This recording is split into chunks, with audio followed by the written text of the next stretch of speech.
जब सुने के होई भोजपुरी गाना बस बजे के चाही गाना।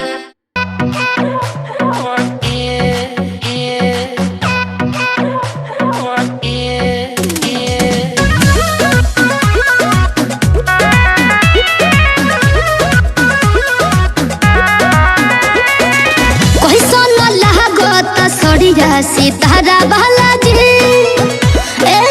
देहे जा भाबले बलम मोर प्यारा बालाजी कैसन लागत सड़िया सितारा बालाजी देहे जा भाबले बलम मोर प्यारा बालाजी सोरह सिंगार तोहरे ला सजवनी तोहरे पसंद के हम बिंदिया लगवनी जन कहे हकी पगल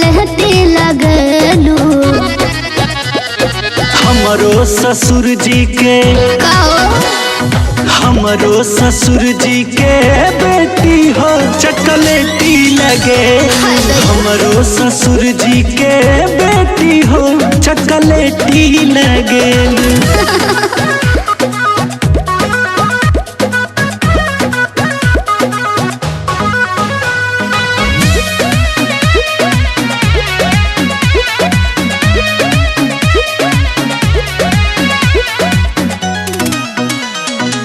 रची रची में हदी लगवनी हम हाथ में लागे नीक बड़ी टीका तहरा माथ में। अच्छा जी ए जी हम रची रची में हदी लगवनी हम हाथ में लागे नीक बड़ी टीका तहरा माथ में। ओठवा में लाली आँख का जरा लगवनी कानवा में बाली के सो गजरा सजवनी कह खूबसूरती के खेती लगेलू बोला ना।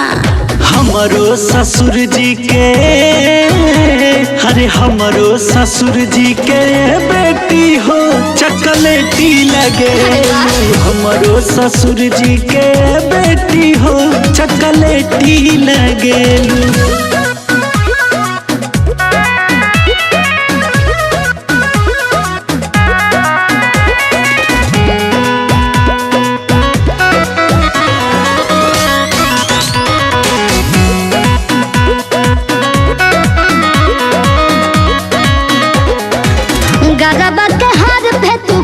पिया गोर हो तोहरा जैसन दुनिया में केहू नहीं खे और हो। अच्छा ढेर मस्का मत लगाई ए जी गजबा के हाथ पे तू कर पिया गोर हो तोहरा जैसन दुनिया में केहू नहीं खे और हो। चंदन जतो बंसी हमर अंकुश राजा हाली से हम के तू धोला ना पाजा कह के जानो शिल्पा से लगलो। हमरो ससुर जी के हमरो ससुर जी के बेटी हो चकलेटी लगे। हमरो ससुर जी के बेटी हो चकलेटी लगे। हमरो ससुर जी के हमरो ससुर जी के बेटी हो चकलेटी लगे।